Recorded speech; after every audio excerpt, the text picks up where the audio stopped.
An absence is shaking the U.S. economy. But not from war, crisis, or natural disaster. It's the quiet disappearance of Canadian tourists.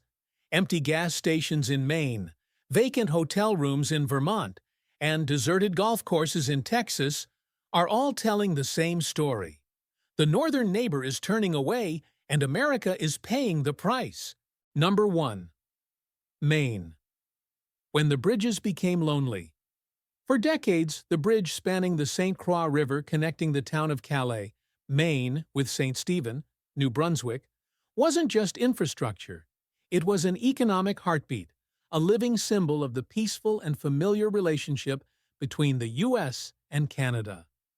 Every weekend, long lines of cars with Quebec and New Brunswick license plates crossed the border to fill up gas tanks, shop duty-free, grab lunch at roadside diners, or simply stroll through local stores. But in 2025, that bridge is no longer bustling.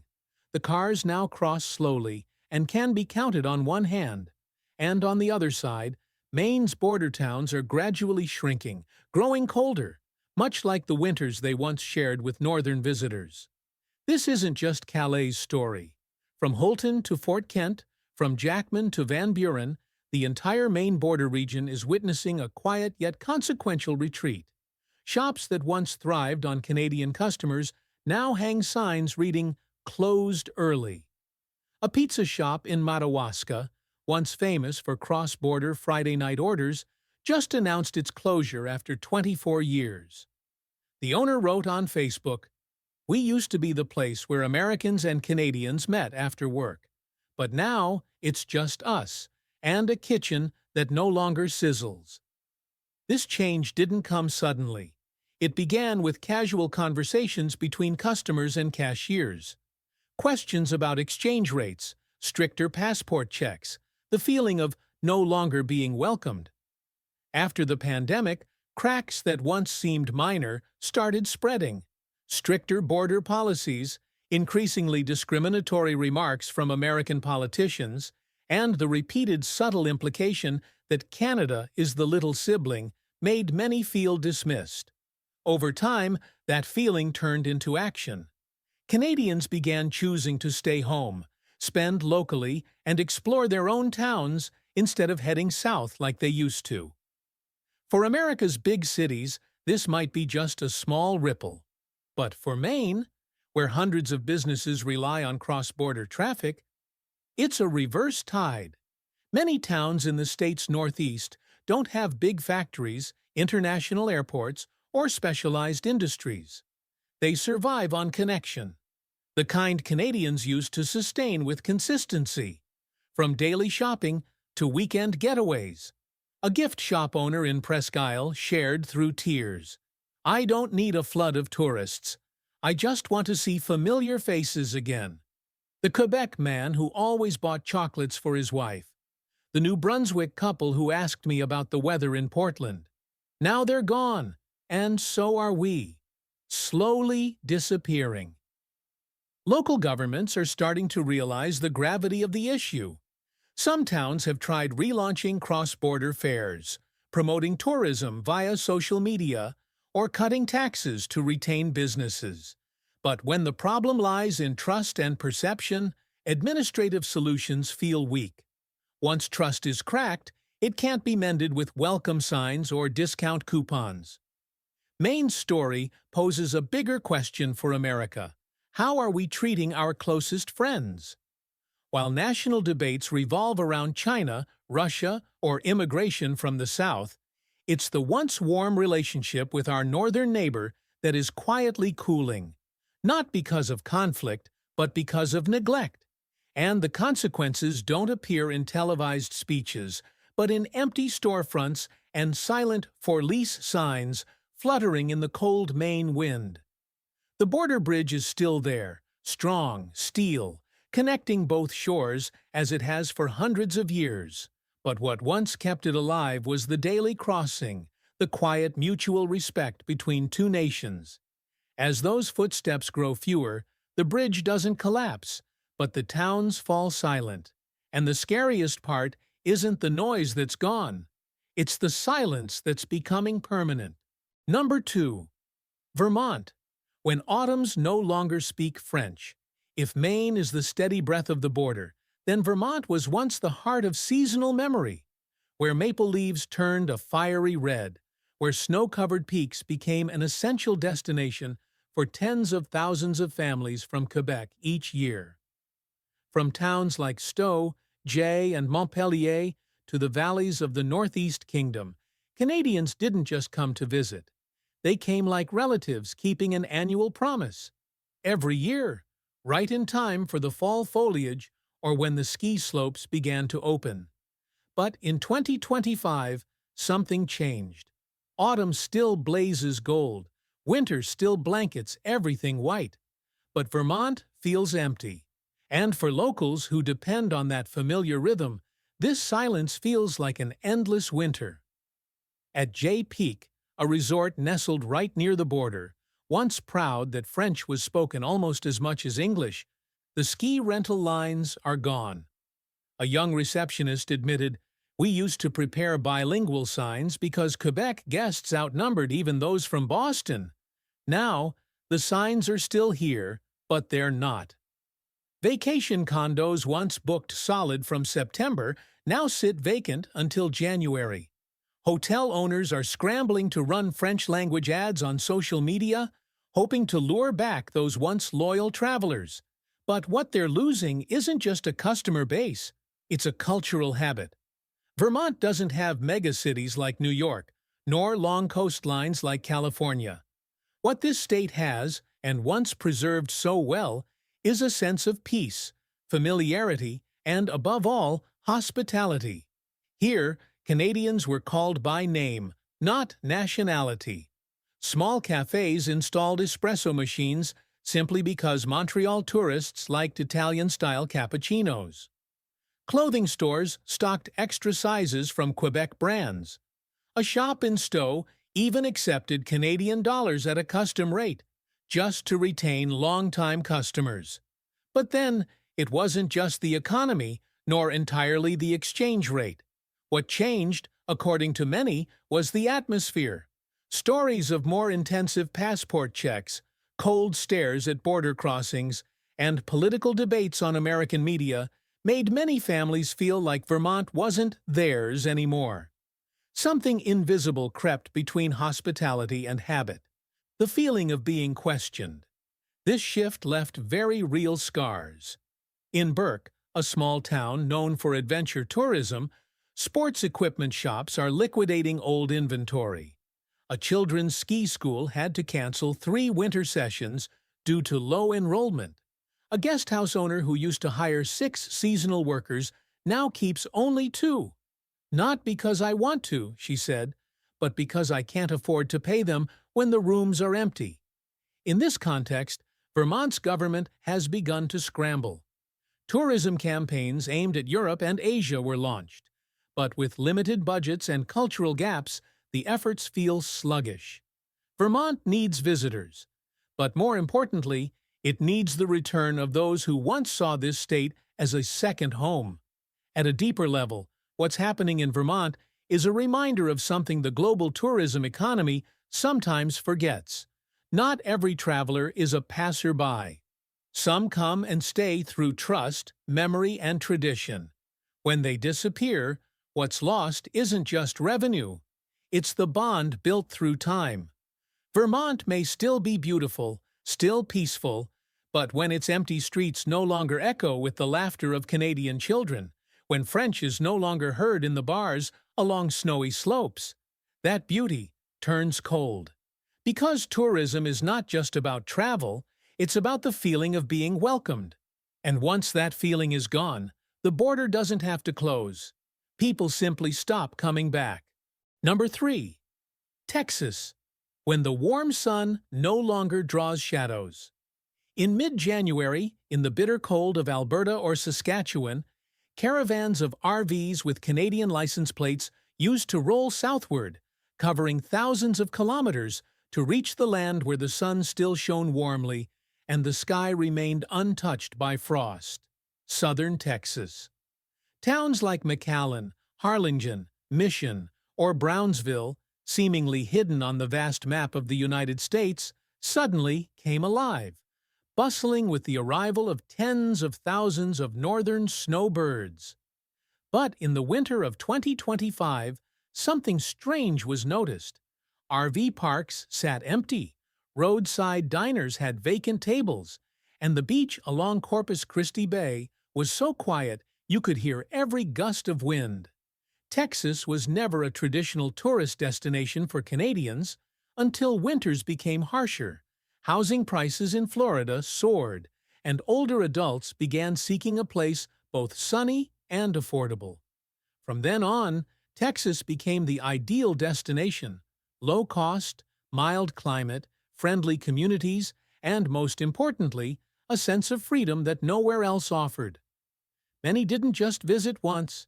They returned year after year, grew familiar with the diner owners, knew local doctors by name, even joined charity groups or community golf clubs. Some even bought land, built permanent mobile homes, and called Texas their second home. Yet, what once symbolized freedom is now making many feel out of place. Not because the weather changed. The Texas sun still shines bright, but the looks are different. The words are different. The atmosphere is different. Many Canadian tourists have begun whispering about the feeling of being watched, not because of nationality, but because of views. A man from British Columbia recounted how, during a small party at an RV park, when he mentioned Canada's public health care policy, a local laughed loudly and said, "And you're still alive?" The whole gathering went quiet. Another couple shared that they once felt like family, but now tread carefully when discussing climate change, gun control, or immigration policies. Texas has always had a strong voice and clear political character. That's nothing new, but the harshness in discussions, the polarization in media, and the way some political leaders use phrases like "the weaklings from the North" or "Canada, the flawed version of America," have made many feel unwelcome. This feeling didn't come from a single event, but from an accumulation. From being questioned more strictly at the border, to curious stares in the pharmacy, or even a discriminatory banner hung outside a small church they once visited. And that led to an inevitable outcome. People stopped coming back. According to local tourism associations, bookings at RV parks dropped 30 to 40% compared to last year. Restaurants in the Rio Grande Valley reported that their regular Canadian patrons had nearly vanished. Many pharmacies, gas stations, and repair shops, once thriving during Canadian season, are now forced to close early or lay off staff. A golf course owner in Mission stated bluntly, "We used to be the regular meetup spot for hundreds of Canadians. Every morning echoed with laughter. Now there's only wind and fast-growing weeds." No one denies that Texas can survive without Canadians. But the issue is, it no longer lives the way the local communities once loved. A winter without tourists doesn't just affect the economy, it makes small towns feel lonelier, as if part of their soul is missing. The familiar sounds of bonjour, or English laced with a French accent used to be background music, like waves lapping against the shore. When they disappear, the seemingly small voids turn out to be hauntingly silent. Some still come, some still patiently stay, but even they are starting to ask, will we return next year? Not because of the weather, not because of the cost, but because of the feeling of being pushed away from a place that once embraced them. And when that feeling spreads, no matter how warm the Texas sun is, it can no longer melt the invisible distance that has just formed. Number 4. South Carolina, when the waves no longer carry. Promises back. Some places don't need loud advertising to become appealing. Myrtle Beach, the iconic shoreline of South Carolina, is one such place. It was once described as the spring living room for Canadians, especially from Ontario and Quebec. People tired of snow, craving sunshine, and seeking a warm escape from busy lives. For them, Myrtle Beach wasn't just a travel destination, but a habit, a natural promise with each returning spring. But that promise, in 2025, was swept away by the sea breeze. If you visit Grand Strand on a March morning, everything still looks the same. The long beach, the salty wind, rows of inns lined up neatly. But what's missing is the rhythm once stirred by the laughter of Canadian tourists, by license plates reading "Yours to Discover" or "Je me souviens" stretched along Highway 17. The absence isn't loud, but it's unmistakably clear. Empty coffee tables at diners once packed during peak season. Early morning golf courses no longer filled with groups lining up to warm up. And especially, hotel managers now sigh when looking at booking rates, once a reliable constant. The issue isn't just the loss of international visitors. Myrtle Beach is losing loyal guests, people who didn't need advertisements, didn't need discount coupons, yet booked rooms regularly each year, often in the same condo, on the same floor, during the same week. They were the quiet but steady foundation of an entire local supply chain, from housekeeping staff, chefs, taxi drivers, to fruit sellers at the morning market. When they disappeared, it wasn't a shock, but a slow crack, layer by layer, corner by corner, across this modest economy. No one knows exactly what made Canadians hesitate. Partly, it's the less favorable exchange rate. Partly, it's the more cumbersome border process after the pandemic, but mostly, it's something harder to name: the feeling of no longer being treated the same. Jokes on American television about Canada just being the 51st state or increasingly harsh immigration policies have made many northern travelers feel out of sync. A 64-year-old woman from Ottawa, who once called Myrtle Beach her soul's retreat, shared that she now feels not like a cherished friend, but just a stranger with a wallet.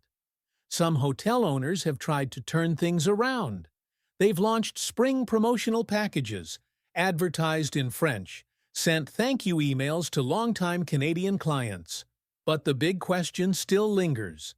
How do you hold on to someone when what they lost isn't the price, but the feeling of being respected? In Myrtle Beach, there's something locals once took great pride in: stability. Unlike trendy destinations where guests come and go with social media waves, this place thrived on return visits. Canadian tourists were once an irreplaceable part of the survival equation for family-owned restaurants, small bakeries, and community golf courses. But when those who booked back in October fall silent, small businesses are forced to recalculate. A bakery owner in Surfside said with regret, "Every March, I used to bake an extra 200 butter tarts, a favorite of our Ontario customers. This year, I had to throw out nearly half the batch because no one came to pick them up." For her, it wasn't just lost revenue. It was the loss of a relationship she had cherished for 18 years. South Carolina may still bask in the sun, may still hear the ocean waves, but without Canadians, spring feels like it's missing a color. Not the color of clothing, skin, or nationality, but the shade of quiet trust. A land once seen as a second home is now becoming a distant destination. And in tourism, sometimes the scariest thing isn't losing customers. It's losing the feeling of familiarity. Once that leaves, it's very hard to call it back. Number 5. New Jersey. When shopping carts are left half-filled. New Jersey has never been the final destination for Canadians. But for the past 2 decades, this state has held a unique role, an ideal stopover. Situated between vibrant New York and historic Philadelphia, New Jersey has acted like a familiar corridor on the travel map for northern neighbors. They came to hunt for brand-name deals at Jersey Gardens, to try their luck in Atlantic City, to breathe in the ocean air at Cape May, then left, bringing home bags full of goods, long receipts, and sometimes stories retold over dinner in Toronto or Montreal. Yet, in 2025, something strange is happening. Parking lots in front of outlet malls that were once packed now offer easy spots right by the entrance. The checkout counters at the mills, once crowded on weekends, now move sluggishly, with staff standing more than working. Meanwhile, the casinos in Atlantic City, once lively with groups of middle-aged Canadian visitors, now sit quiet, with none of the familiar laughter blending English and French accents. The reason behind this shift isn't simply cost or politics, but a subtle change in perceived value received. With a less favorable exchange rate, rising toll road fees, and increasingly thorough border procedures, many Canadians are beginning to ask, "Am I really as welcome as I used to be?" A traveler from Manitoba put it bluntly, "I don't mind spending money. I mind the feeling of being treated like a stranger in a place that used to see me as a regular." That feeling doesn't come from clear-cut moments like being refused service or blatant discrimination. It stems from a series of small details, like the scrutinizing glance when showing a passport, like the offhand comment from a store clerk. "Not many Canadians these days, huh? Tough economy up there." It's the feeling of being talked about, not talked to. And for a community of travelers once considered valued guests, that feeling becomes the greatest barrier. New Jersey once knew how to serve this special group well. Many malls had French-language signage. Some stores even accepted Canadian dollars during spring promotions. Atlantic City hosted music nights specifically for Quebec visitors, even offering blackjack tables with bilingual dealers. But in recent years, as the stream of Canadian travelers slowed, those special programs quietly disappeared, creating a cycle. Fewer visitors, fewer perks, less reason to return, even fewer visitors. Local shop owners are beginning to feel the pressure. A manager at an outlet in Elizabeth shared, "Before, every Victoria Day weekend in Canada, we'd have to schedule overtime, call in extra help. This year, we canceled all extra shifts because no one came." A hotel staffer in Atlantic City said, "Canadians aren't loud, they're polite, spend steadily, and most importantly, they come back regularly. Losing them, it's not just losing revenue, it's losing stability." And perhaps that's the key word, stability. In the service industry, nothing is more valuable than guests who know what they want, when they come, and who return year after year. Canada used to be New Jersey's most stable source, not flashy, but steady and reliable. Now, as that trust erodes, even signs screaming "sale, extra 40% off" aren't enough to draw people back. New Jersey won't collapse because it lost Canadian visitors. But what's happening is the quiet fading of a relationship. And if it isn't rekindled with respect and welcome, one day, those brightly lit outlet centers and buzzing casinos may become nothing more than shells, echoing without laughter. At that point, the abandoned shopping carts won't just symbolize consumer behavior, but serve as evidence of a connection broken without anyone realizing exactly when. Number 6. Georgia. When encounters become one-sided memories. Atlanta, the largest city in Georgia, was once a crossroads of music, history, and modern energy. For Canadians, it wasn't an obvious choice like New York or Miami, but rather a hidden gem gradually discovered. They came to visit the Civil Rights Museum, to watch an NBA game with the Hawks, to enjoy signature Southern BBQ, and to attend music festivals they couldn't find back home. Georgia, in the eyes of many northern travelers, was just far enough to feel new, just close enough to return easily. But in 2025, tourism offices and hotels in Atlanta began noticing something strange. Spring, the peak season for international visitors, was fading. No longer were there large groups of Canadian tourists taking photos in Centennial Olympic Park. No longer the lines of travelers with rolling luggage queuing up for the Georgia Aquarium. Flights from Toronto or Vancouver to Hartsfield-Jackson were no longer full like in previous years. Instead, there were empty seats and a sense of absence not immediately visible in numbers, but quietly spreading. This absence didn't come as a deliberate collective retreat. It happened like a silent breakup, when the other side no longer mentions you in their travel plans. Many Canadians, especially young people and middle-class families, say that Georgia is no longer on the priority list. They're not rejecting it, nor condemning it. They just shifted. They go to Europe, to the West Coast, or simply stay home because why go far when the destination no longer feels safe or welcoming? It may sound vague, but feeling is what drives travel behavior. In recent years, Georgia has appeared more frequently in international headlines, but not for its attractions, rather for political tensions.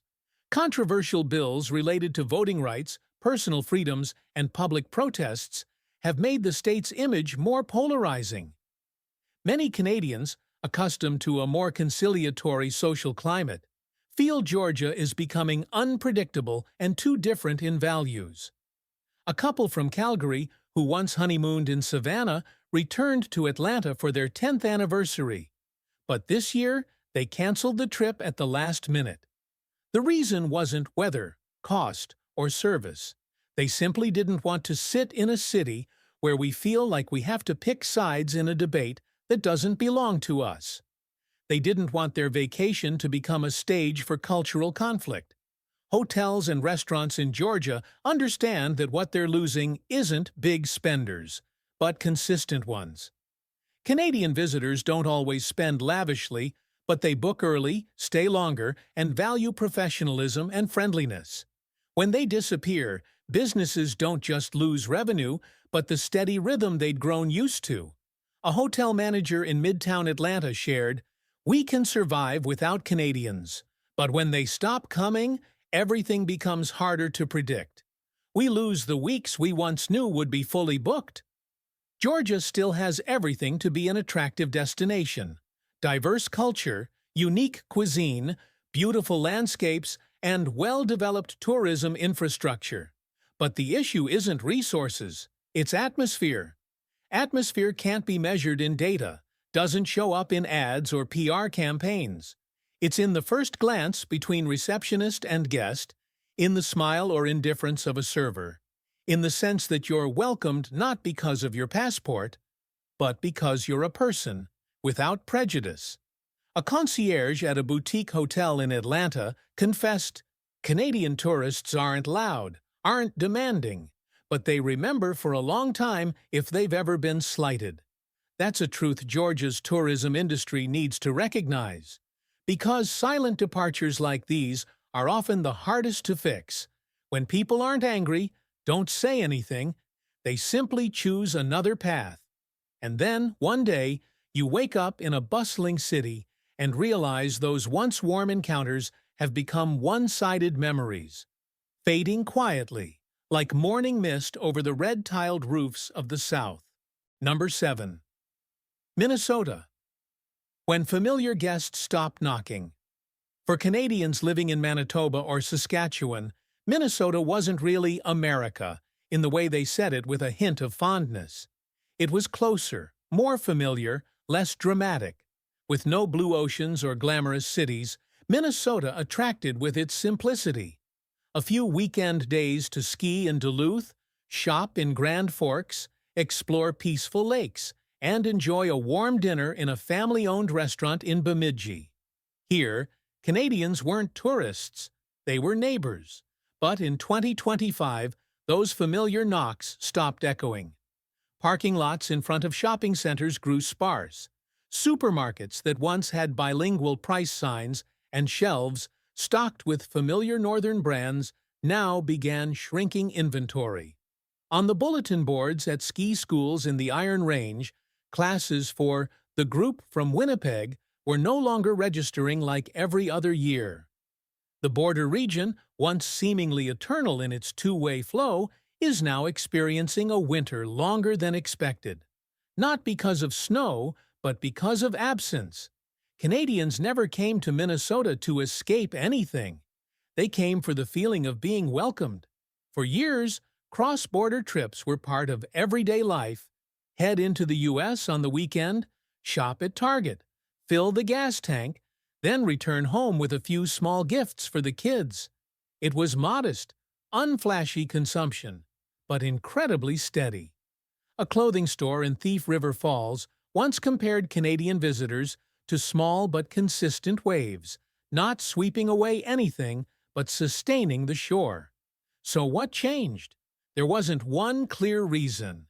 Just small pieces gradually forming a different picture. Gas prices rose. The U.S. dollar made every item about 20% more expensive. Border procedures grew longer, with questions that made visitors feel like they were reporting in, not dropping by. And most of all, the feeling wasn't the same anymore. A family from Brandon used to celebrate their son's birthday each year at a water park in Bloomington. But this year, they stayed in Canada. The mother said, "I can't explain it. Everything's fine, but it's no longer fun. It's no one's fault. I just don't want to try so hard to feel comfortable anymore." It's a very real and very dangerous feeling for any tourism industry. When guests don't complain, don't get angry, they just quietly stop coming. Businesses in Minnesota are starting to feel the absence not through financial reports, but through missing shifts. A cafe in War Road that once added weekend hours each spring now sticks to regular hours.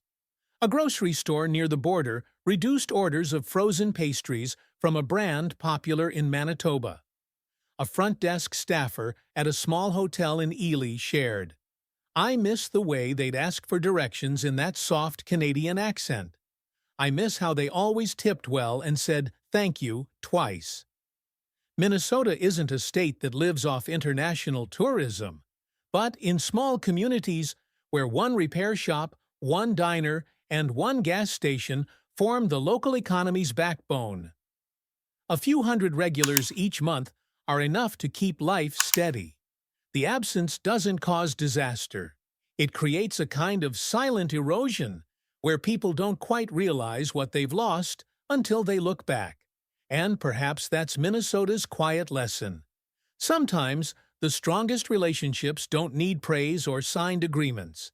They exist through habit, respect, and a sense of trust. When one of those three fades, no breakup needs to be announced. People simply won't return. Today, Minnesota's border towns still wait. The checkpoints are open, the roads are clear, and the benches in front of cafes still sit empty. But unless there's a change in how Canadians feel when they enter the U.S., those seats may remain vacant. Not because the road is blocked, but because there's no longer a reason to come back.